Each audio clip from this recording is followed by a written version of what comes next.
Hello, everybody. Hi. It's such a pleasure to meet every one of you. Welcome to the EI Zibasi channel. My name is Dr. EI Zibasi, and I'm an associate professor of chemical pathology. I teach in the Department of Clinical Chemistry in the College of Medical Sciences, University of Calabar in Nigeria.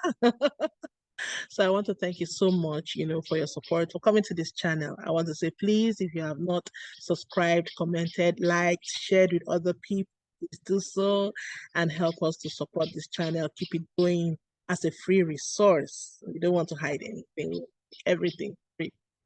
All right.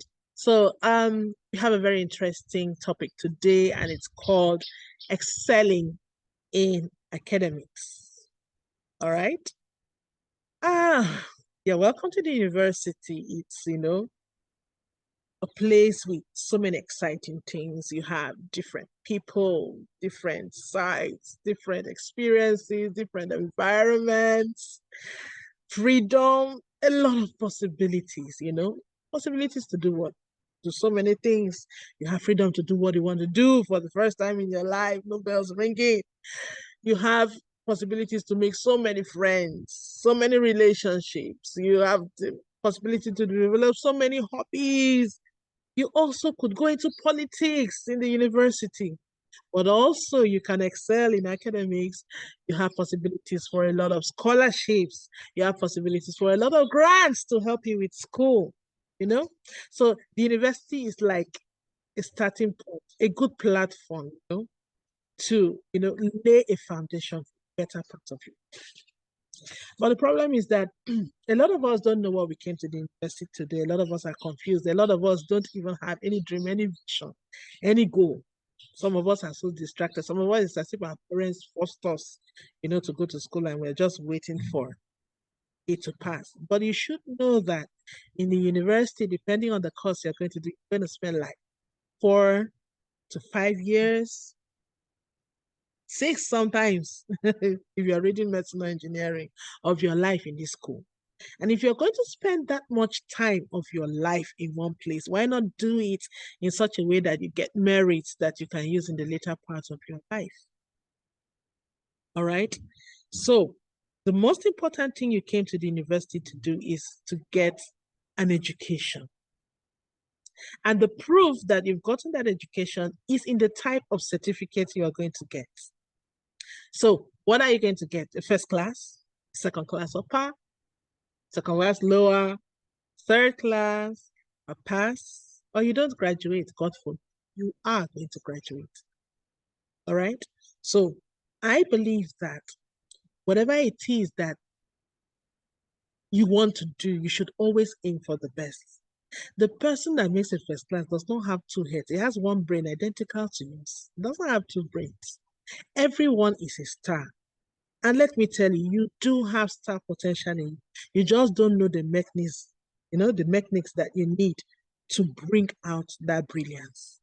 And I'm here to make sure that you do that. So stay along with me. All right. So you do know that, yes, we have a vision, we have a dream. I want to make a first class. But if you do have a vision and you don't have a mission, you don't have objectives, a way in which, to make that dream come true, it's still a dream. And even in dreams, beggars ride Lamborghinis. When they wake up, they don't even have a spoke of bicycle. But we won't be like that. So the first thing you want to do is to tell yourself, I'm going to make a first class. And you get out all your courses, like if you're a science student, all your courses, and you write down the score that you want to obtain. For instance, physics, A, chemistry, A, biology, A, maths, A, English, A, GSS, A, whatever it is. Put it on your journal. Put it on a cardboard and display it on your room. Put it on your screensaver if you're a phone person like me, so that whenever you look at it, remind yourself that this is the vision. All right? It reminds you that you need to work towards it. So what's the second thing you want to do? You want to familiarize yourself with the course contents. Read ahead. Watch videos, that teach you about those course contents. Because this will help you to flow with the lecturer. And instead of you being confused and trying to catch up, just naturally understand what it's saying. And you can ask questions about the places you were confused when you were actually reading. You now use the lecturer to your advantage. Number three, you need to understand your reading habits. You need to understand your learning habits. Very, very important.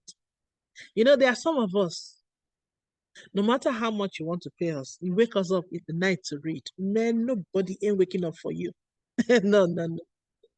That is because we are day readers. So if you find out that you're a day reader, use your time during the day very wisely and maximize your reading time, because you know that nighttime can't work for you.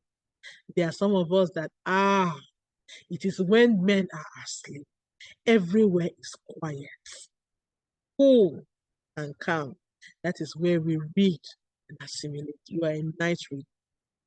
If that is your sort of life, that means you have to plan your life in such a way that you sleep early so that you can get enough sleep and you wake up and maximize that night time. You also need to know what kind of learner I are. There are some of us that it's pictures, cartoons, bright colors, big fonts, nice looking fonts that catch our eyes. We are visual learners. It's what we see, we learn from. Okay, so if you're that kind of person, look for textbooks that have a lot of illustration, that have colors. Photocopied books may not work very much for you. Illustrations, watch videos, that are catchy. That will help you to learn. Then there are some of us that are, what do they call those kind of people? Audio learners. Once they hear, they have learned. Let them just hear. Once they hear, they have. So those kind of people are called audio learners. You need to record the lecture, get audio books, you will benefit from audio books. There are some other people that are not audio, they are not visual. They are this, I have to do, I have to learn how to do this. They are practically minded people. They are called kinetic learners.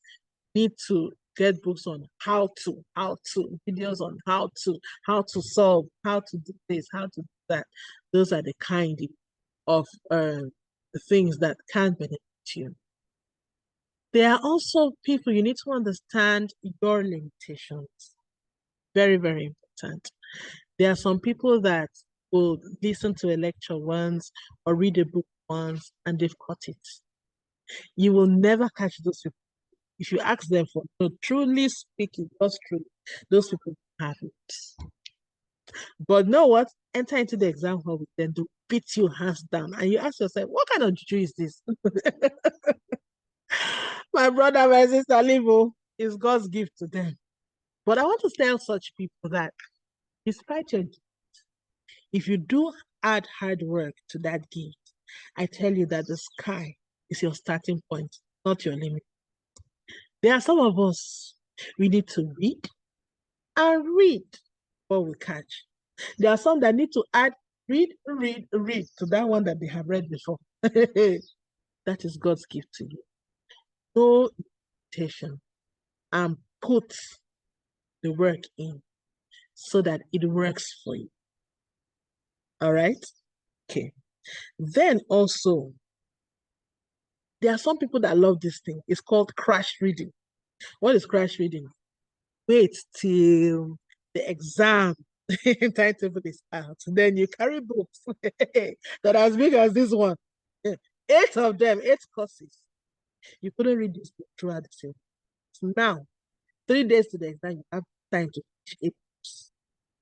Brother, sister, anything can happen. You can crash. So please don't tempt temptation.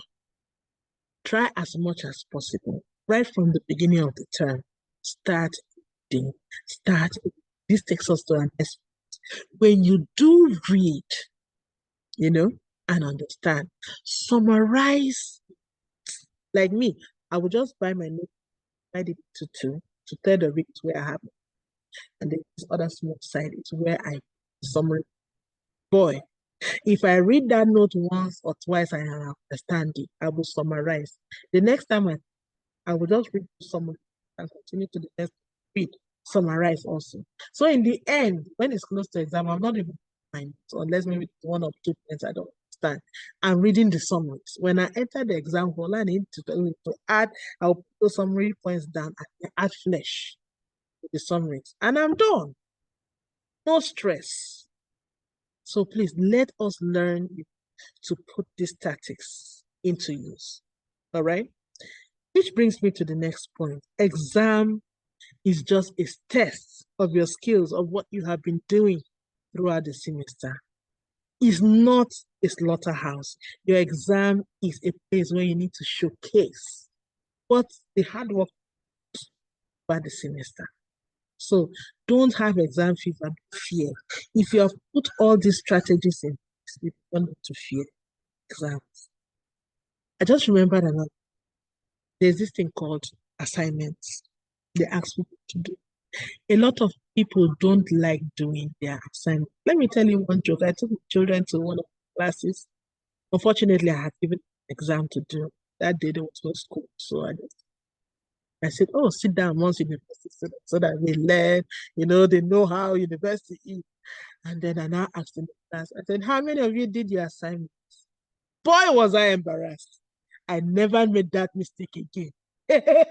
Only 2 people out of a class of 150 did the assignment. I was so embarrassed. I have never time. So try to do those assignments. Why? Sometimes those assignments now form part of your assessment.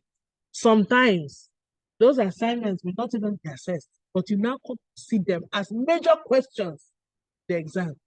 If you did not do that assignment, how? Voila. How do you expect to answer the exam questions for something that you do not know? So please and please try as much as you can, to do your assignments. Finally, don't worry, we'll have a much more serious, but finally, you need to have faith in an entity that is bigger than you. Yeah. This helps you to pull through the storms, because in school, there's going to be a lot of challenges. It's tiring, Sometimes you may even get depressed. But if you do have faith in an entity that is bigger than yourself, that helps you to have the confidence to pull, through school. All right. For me, what worked for me, the entity that I believe in, I work in, is Jesus. That's what helped through school. And that entity helps to give you, and it is very, very necessary. You get why? So I have come to the end of this. I won't say it's a lecture sharing with you. I hope you enjoyed it. And I do. It will help a lot. I just hope that this gets to you early enough. But if it hasn't gotten to you early enough and you are in dire straits, I just want to say that there is still hope. You can sit up. Let me give you an example. I had this student that didn't do well in the first 3 years. I got to meet her in her fourth year, fifth year. And she was like, Auntie, I need to make a second class up. I looked at her after looking at the results. I told her, you need to make a 5.0 your year 4 and another GP of 5.0 in your year 5. I left it at. I didn't know that this young lady took it to heart. She worked so hard. Year 4, she made 5.0. Year 5, I think she made another, almost close to another 5.0. And she had 3.52. All she needed was 3.50. So she got her heart's desire. So it's never too late to turn if God will help us all. Take care. Bless you. And bye-bye.